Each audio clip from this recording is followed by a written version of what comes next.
espectro ronda a Europa, o espectro do comunismo.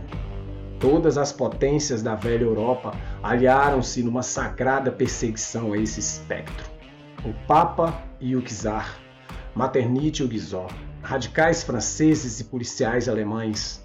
Onde está o partido de oposição que não tenha sido difamado como comunistas pelos seus adversários governistas? Onde está o partido de oposição que não tenha arremessado de volta aos opositores mais progressistas, tanto quanto os seus adversários reacionários, a pecha estigmatizante do comunismo? Duas coisas decorrem desse fato.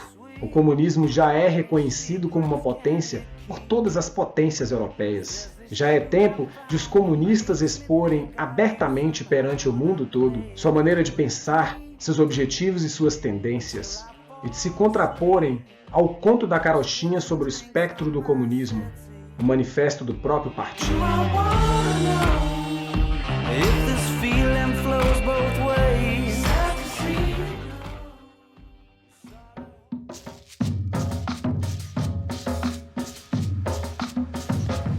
A primeira edição do Manifesto do Partido Comunista foi publicada em 1848, entre o final de fevereiro e o começo de março.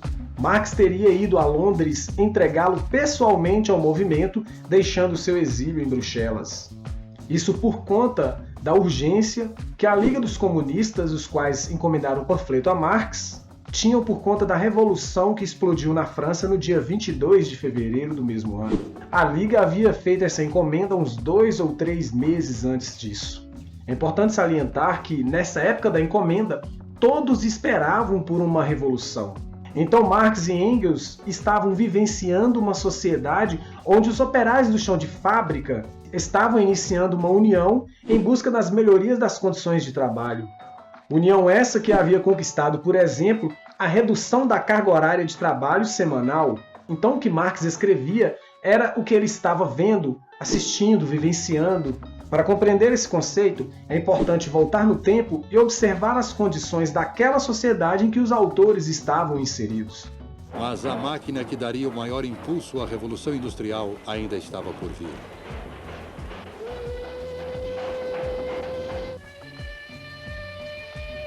Os homens eram empregados nas minas de carvão para o serviço de escavação. Seus instrumentos de trabalho eram as picaretas e as pás. As mulheres e também as crianças eram encarregadas de arrastar a carga do carvão bruto de uma extremidade à outra através dos túneis subterrâneos. A verdade era que o novo poderio econômico inglês e a supremacia no comércio mundial sustentavam-se na exploração da mão de obra, em moradias subhumanas e na imensa miséria do proletariado. Era esta a civilização prometida pela máquina?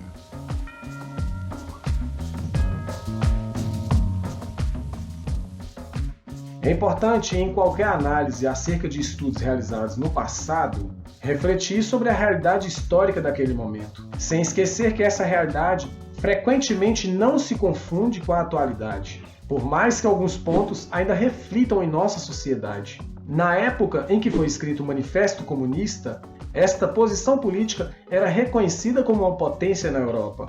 O que o autor escreveu era o que ele analisava acerca de acontecimentos na sua sociedade. Outro ponto importante é verificar que o capitalismo para Marx é crítica, mas também é elogio. Ele reconhece que o capitalismo é necessário para que posteriormente possa ser instaurada a sua ideia de sociedade ideal, o comunismo.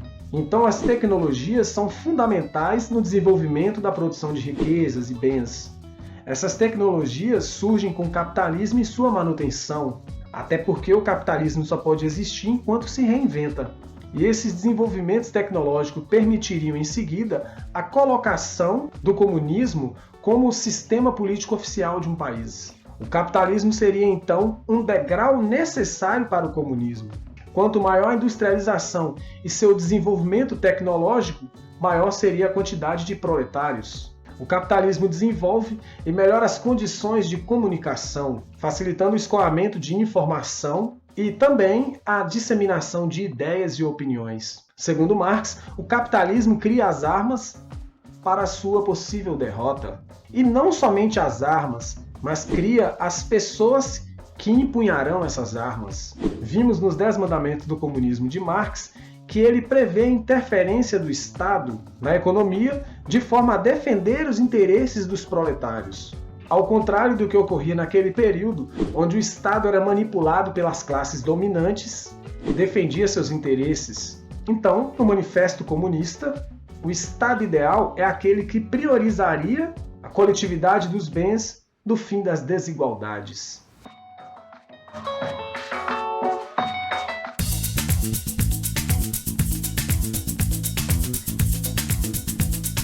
Se pode fazer um embate entre o papel do Estado no comunismo e no liberalismo, o último defende que quanto menos a participação do Estado na economia, melhor. Segundo Adam Smith, o Estado, ao invés de ajudar, atrapalha quando interfere na economia. No livro A Riqueza das Nações, ele disse que o capital poderia se autorregular. É aí que entra um famoso conceito de Adam Smith, o da mão invisível. Para ele, se não houvesse interferência do Estado, a economia iria se autorregular, com base na oferta e na procura. Os preços encontrariam um ponto de equilíbrio e a competitividade impulsionada e resultante da liberdade econômica gerariam novidades que atenderiam às novas necessidades dos consumidores. Se pode também confrontar o papel do Estado no comunismo com o papel do Estado pela ótica keynesiana, onde o Estado pode participar e ser ativo em segmentos importantes na economia, mas que por algum motivo não são de interesses da iniciativa privada. O keynesianismo prevê, além disso, a interferência do Estado na tentativa de corrigir e superar crises decorrentes do liberalismo econômico. Crises essas previstas por Karl Marx no Manifesto Comunista. Coloca uma inevitabilidade do Estado procurar maneiras de reprimir o desequilíbrio da economia. Em outras palavras, os governos deveriam aplicar grandes quantidades de recursos em investimentos que visem aquecer a economia de um modo geral. Então, para Keynes, o Estado trabalha junto com os capitalistas. Vemos esse conceito muito presente em nossa sociedade hoje em dia. O Estado interfere muito na economia do Brasil, tanto na tributação como no papel de injetor de recursos no circuito econômico, contratando serviços e realocando capital na economia.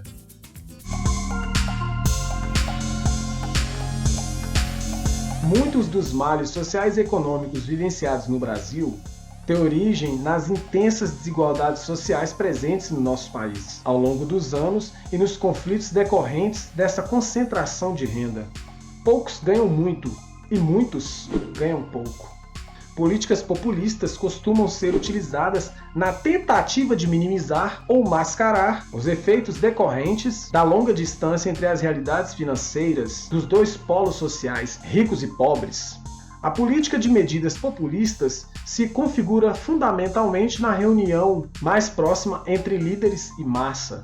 É mais uma forma de atuar no poder do que conceito de ações. Medidas populistas de redução de impostos em excesso muitas vezes são criticadas e colocadas como planos comunistas. Isso pelo fato de, nesse caso, favorecer as classes mais baixas da sociedade. Posteriormente, esses excessos podem causar danos ao caixa do governo, mas momentaneamente mantém o governante em proximidade com o povo. E prestígio é alcançado ao realizar esse tipo de politicagem, conseguindo o realizador se manter no poder por mais tempo. Por mais que favoreça aos mais pobres, não se pode ligar esse tipo de medida ao comunismo, pois são realizadas tanto por partido de direita quanto de esquerda, esses últimos ligados com frequência às ideias comunistas. O populismo favorece o capitalismo momentaneamente, pois alavanca o giro da economia.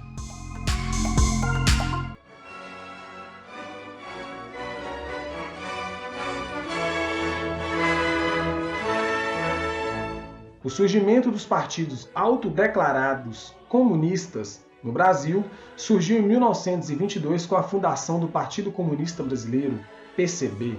Esse partido posteriormente se dividiu em dois, dando origem ao PCdoB, Partido Comunista do Brasil. Inicialmente inspirados pela Revolução Russa de 1917, uma rebelião socialista onde os bolcheviques liderados por Lenin assumiram o poder, criando posteriormente a União Soviética, que durou até 1991. A princípio tinham como propósito o comunismo descrito por Marx. Posteriormente, deturparam esse conceito descrito por Marx. Em 1924, com a morte de Lenin, Trotsky e Stalin disputaram o poder, tendo Stalin saído vitorioso. No programa do Partido Comunista do Brasil, não se incluem os princípios filosóficos lenistas. O PCB e o PCdoB são os únicos partidos nomeadamente comunistas no Brasil, apesar de apoio e participação em governos como o do Partido dos Trabalhadores, o PT. Contudo, verifica-se uma contradição acerca da instituição de um movimento comunista real no país. O que ocorre são discursos buscando a simpatia ou a antipatia, dependendo do partido que discorre sobre o assunto, para atingir tanto o eleitorado quanto as oposições. A idealização de uma revolução democrática burguesa até hoje não passa de um item ideológico de agremiação política. A justificativa para as críticas dirigidas aos partidos de esquerdas utilizando o adjetivo de comunista, muitas vezes é a intenção divulgada de favorecer os trabalhadores e operários. Nunca em nosso país o conceito descrito por Marx em O Manifesto Comunista foi colocado ao todo em prática. Basta analisarmos os 10 mandamentos do comunismo e compararmos com a realidade histórica brasileira para notarmos que o Brasil nunca foi comunista.